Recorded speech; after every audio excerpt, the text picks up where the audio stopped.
श्री नीतीश मिश्रा। अध्यक्ष महोदय, सर्वप्रथम मैं आपको धन्यवाद देना चाहूँगा कि बहुत ही महत्वपूर्ण विषय पर आपने विमर्श कराने का निर्णय लिया और संविधान है तभी यहाँ पर उपस्थित सभी व्यक्ति हैं। संविधान नहीं होता तो हम में से यहाँ कोई भी आज उपस्थित नहीं होता। मैं अपनी पार्टी की ओर को भी धन्यवाद देता हूँ कि जिन्होंने मुझे बोलने का अवसर दिया। अध्यक्ष महोदय, हमारे देश का संविधान लगभग 2 वर्ष 11 महीने 17 दिनों के अथक मेहनत और प्रयास के बाद हमें संविधान मूल रूप में प्राप्त हुआ। हमें ये भी गर्व है कि हमारा संविधान देश के सबसे लंबे लिखित संविधान में हमारा संविधान आता है। हमारी संविधान की प्रस्तावना, जिसे हम प्रियम्बल कहते हैं, सबसे महत्वपूर्ण वो हो जाता है अध्यक्ष महोदय, और उसी में हमारे संविधान के जो भाव हैं वो उसमें आते हैं। आपकी अनुमति से मैं उस प्रियम्बल को मैं पढ़ना चाहूँगा अध्यक्ष महोदय।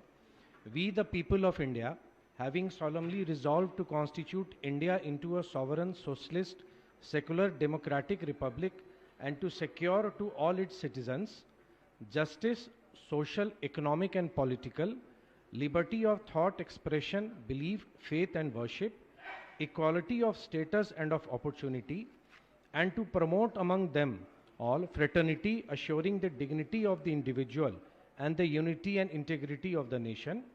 In our Constituent Assembly, this 26th day of November 1949, do hereby adopt, enact and give to ourselves this Constitution. आज का जो विषय है अध्यक्ष महोदय, ये जानकारी प्रायः सभी माननीय सदस्यों को भी होगी। जब हम संविधान में अपने अधिकार की बात करते हैं लेकिन कर्तव्यों की बात नहीं होती है। और कर्तव्य शुरू से जब हमारा संविधान बना अध्यक्ष महोदय, कर्तव्य संविधान का हिस्सा नहीं था और बाद में संविधान में संशोधन करके फिर उसे जोड़ा गया। ये बहुत बार देखा जाता है अध्यक्ष महोदय, और हम सबों ने अनुभव किया होगा।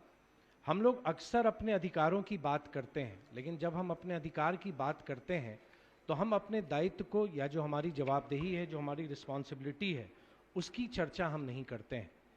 संविधान ने एक लंबी यात्रा तय की है अध्यक्ष महोदय, और आवश्यकता अनुसार यूँ तो हमारे संविधान निर्माताओं ने विश्व का सबसे बेहतरीन संविधान हमें बना के दिया, लेकिन उसके बाद भी हमारा लोकतंत्र जैसे जैसे आगे बढ़ता चला गया, आवश्यकता अनुसार उसमें संशोधन भी किए गए और अब तक लगभग 105 संशोधन उसमें अध्यक्ष महोदय हुए हैं। हमें ये भी जानना होगा अध्यक्ष महोदय, जब हम अधिकार की बात करें तो हमको समझना भी होगा अध्यक्ष महोदय, समय कम है, नहीं तो जो हम अधिकार, हमारे फंडामेंटल राइट्स हैं और हमारी जो ड्यूटीज़ हैं, हम उस पर भी चर्चा करते।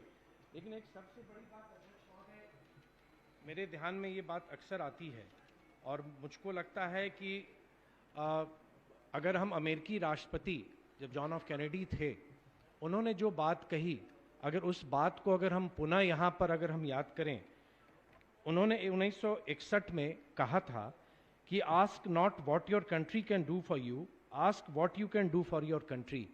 और सही मायने में अध्यक्ष महोदय, अगर हम इस शब्दों को ही अगर हम गौर से देखें तो इसी में हम सारे अर्थ आ जाते हैं। हम अपने अधिकारों की बात करते हैं, लेकिन कभी भी हमारी जवाबदेही क्या बनती है, हम उसकी चर्चा नहीं करते हैं। संजय सरावगी जी ने बहुत अच्छे बाबा साहब अम्बेडकर जी के जो उक्तियाँ थी उसका भी उल्लेख किया, माननीय प्रधानमंत्री जी ने जो कहा उसका भी उल्लेख किया।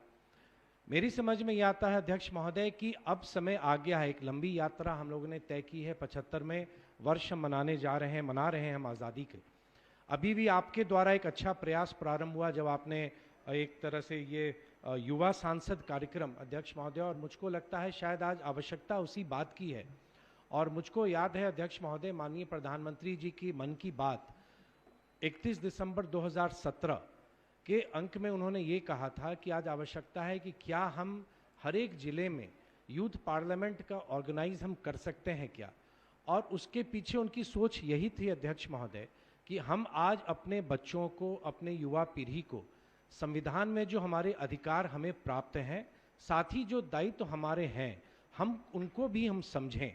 और बहुत आश्चर्य होता है अध्यक्ष महोदय, हम लोग सब अक्सर देखते हैं, अगर हम एक छोटा सा उदाहरण भी देखें, सबके अपने अपने अनुभव होंगे अपने क्षेत्रों के। बहुत बार अगर कोई नाराज़गी होती है, कोई ऐसी घटना होती है, तो हमारे लोगों का पहला आक्रमण, जो पहला आक्रोश निकलता है, वो सरकारी संपत्तियों पर ही निकलता है।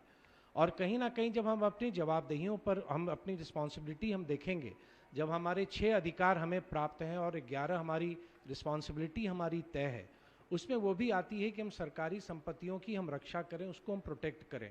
क्या सही मायने में ये अभिव्यक्ति सही है?